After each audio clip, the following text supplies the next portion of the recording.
I got curious the other day and I decided to bust out the old straight to DVD sequels to Return of the Living Dead, Return of the Living Dead Necropolis. Necropolis, let me try it again. And Return of the Living Dead Rave to the Grave. These were Lionsgate releases. There is no Blu-rays of them as far as I know, at least not in the United States. I've had these forever. I bought them in a video store when out of business. I never had watched them.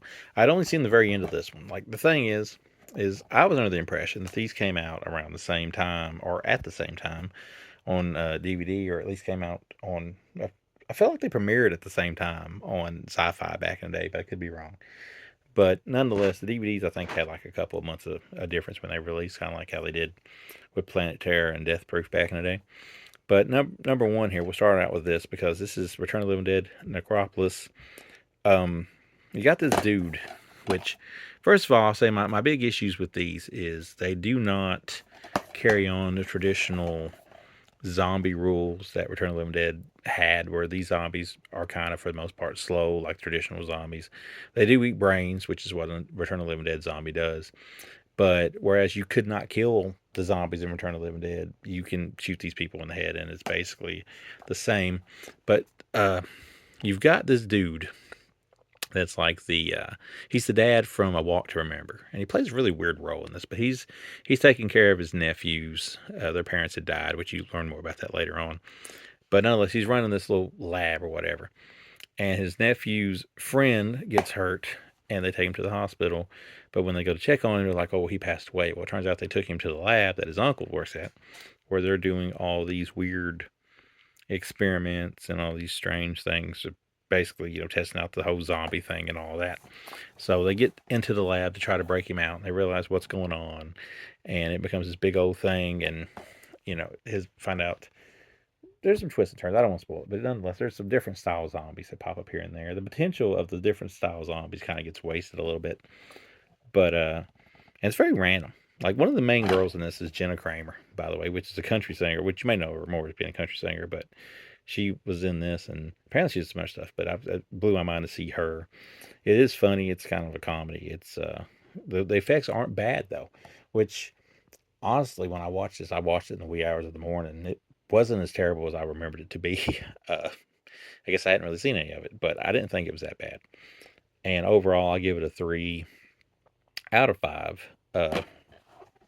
It's nowhere near Return of the Living Dead 1 or 2, or probably even 3 for that matter. Got this, like I said, from Action Video that went out of business a couple years ago.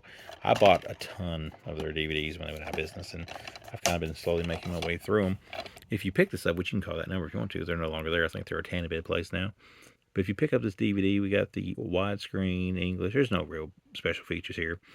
And there's your plot there if you want to read it. A group of high school kids discovers that a mega corporation has been conducting experiments on humans using a mutant chemical compound that reanimates the dead. So yeah, there's some looks of some of the zombies in this one, but 3 out of 5. It was okay. Some people seem like they absolutely hate it. The director of these movies, I'm not sure. I feel like I should remember some of the other stuff he did, but I don't. But either way, this is the early days of DVD. This is when straight to DVD horror was pretty fun.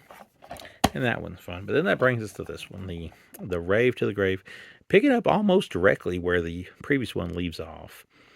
We have people still searching for the canisters from the Return of the Living Dead series. They mentioned it's one of the original canisters that comes into play. And it has the classic Tarman zombie in it, which, he don't necessarily look like how he looked there, but it's the Tarman. But at this point, there's more like a college movie. They're about to have this big old rave, and they managed to use the gas from the canisters that reanimate the dead and turn it into like this pill that they basically use as drugs to get people high. But not only does it get them high, it ends up turning them into the dead themselves. So that's the plot. The people that are left over from the previous movie are there. It's way more campy, way more goofy. Like they go out of their way to make it more campy, more goofy. There is some people there, from the government trying to save the day, and there's like a comedic duo that's just there to be goofy. The Tar Man, walks around at times. I remember it's the Tar Man or another zombie, but they're walking around with like a sign hitchhiking. It's just, It's over the top with that the actual tar man or whatever with the sign that's like they see on the side of the road, which I believe is at the very end of this movie. Was like the one thing I remember seeing on Sci-Fi Channel back in the day when this premiered. But it's I feel like the more money might have went into this one because the rave stuff seems like it stands out a little bit more than the laboratory stuff did in that one.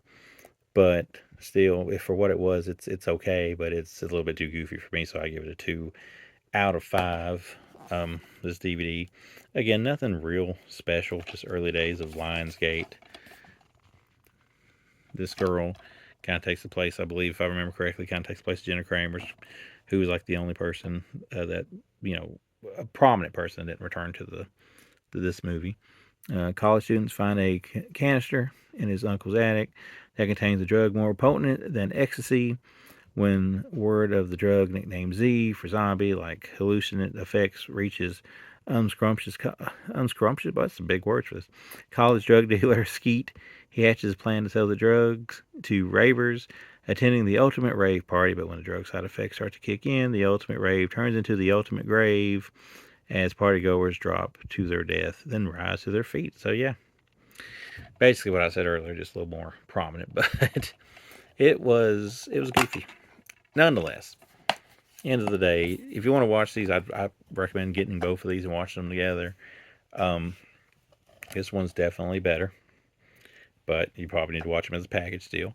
And even though they kind of like aren't that great, I don't understand why Lionsgate don't put these on Blu-ray. I don't understand when they put the Vestron release of Return of the Living Dead 3 on Blu-ray, why they didn't do like a Warlock, and a Wishmaster deal and just throw them all together.